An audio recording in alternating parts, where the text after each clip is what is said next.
Hey everybody, Sandro here for some super simple sauce ideas again.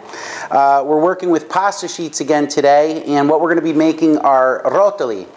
It's a classic dish. What we're going to do is just show you a traditional preparation, and then hopefully you can use that to create some more interesting things for yourself. So here we have the pasta sheet layered in portrait. We're going to put down the prosciutto, making sure that we don't put anything on that end that's far away from us. That's going to be a key in sealing this up later.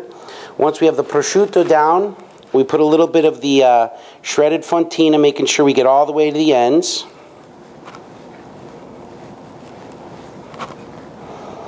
And once the fontina is down, you put a little bit of Romano, just to give it a nice salt note. And that's all there is to this. The next key when you're making this is you want the roll to be really, really tight as you're forming it. That's going to help you later when you go to serve it. There it is, finished. And then we want basically about 2-inch cuts on this.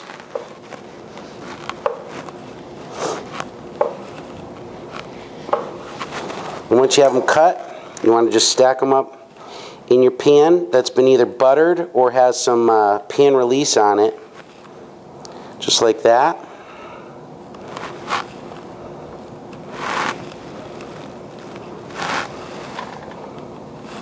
And the extra cheese that didn't quite make it into the roll, I like to put right on top of the end ones that were a little bit shorted.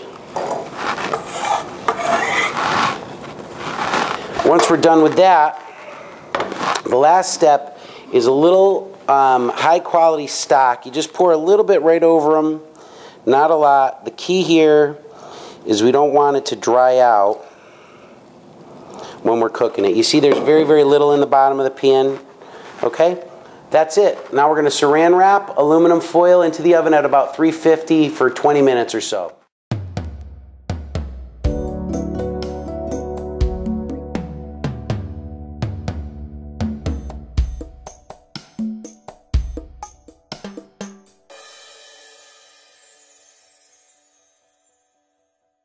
What we have here are the rotoli coming out of the oven. I had the aluminum foil I took off already.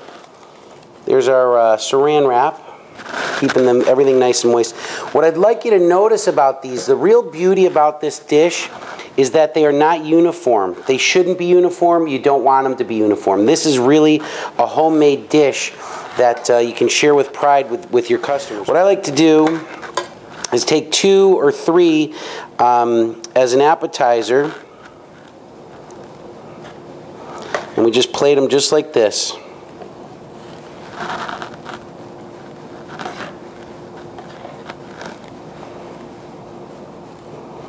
Okay? Alright, so what I really like about this is that it's a really rustic presentation. It's not uniform, they're not symmetrical. This is definitely made in-house, and somebody will know that when they eat it. I like to very simply finish it with a tiny bit more of our hot stock from before. Not too much, it's not a soup. A little bit of parsley from on high. A little Romano. And there you have rotoli valdostane.